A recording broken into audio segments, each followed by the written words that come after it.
আপনি কি স্বাধীনভাবে মত প্রকাশ করতে পারেন? গত ৫ আগস্টের পর এমন প্রশ্ন বারবার উঠে আসছে।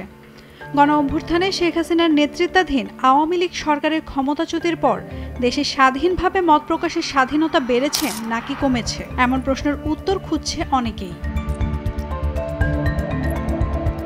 মার্কিন সংবাদ মাধ্যম ভয়েস অব আমেরিকার বাংলা বিভাগের এক জরিপে উঠে এসেছে এর উত্তর। জরিপে স্পষ্টভাবে ফুটে ওঠে মত প্রকাশের স্বাধীনতার চিত্র।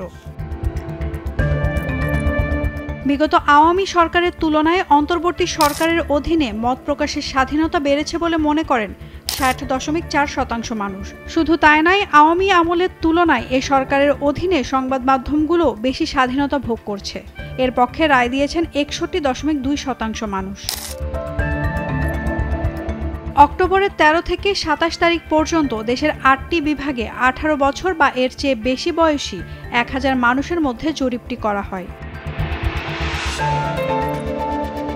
জরিপে অংশ নেওয়া ২৫.২% মানুষ জানান, অন্তর্বর্তী সরকারের আমলে মত প্রকাশের ক্ষেত্রে আওয়ামী লীগ সরকারের আমলের মতো একই রকম স্বাধীনতা ভোগ করছেন তারা। এছাড়া পুরুষদের মধ্যে ৬৪.৩% ও নারীদের মধ্যে ৫৬.৫% জানান বর্তমানে তারা আওয়ামী লীগ সরকারের আমলের চেয়ে মত প্রকাশের ক্ষেত্রে নিজেদের বেশি স্বাধীন বলে মনে করছেন।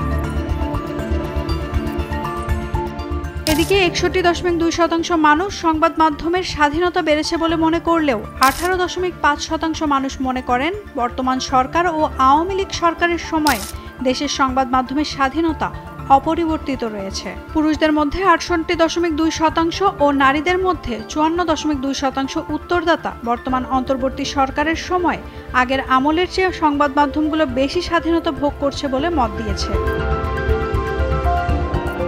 ২০২৪-এ প্রকাশিত সবশেষ মুক্ত গণমাধ্যম সূচকে বাংলাদেশের অবস্থান ছিল ১৬৫তম, যা ২০০২ সাল থেকে মুক্ত গণমাধ্যম সূচক প্রকাশ শুরু হওয়ার পর থেকে সর্বনিম্ন। ২০০৮ সালের ২৯ ডিসেম্বরের নির্বাচনের পর টানা ৪ মেয়াদে ক্ষমতায় থাকা আওয়ামী লীগ সরকারের আমলে গত ১৫ বছরে মুক্ত গণমাধ্যম সূচকে ৪৪ ধাপ পিছিয়েছে বাংলাদেশ।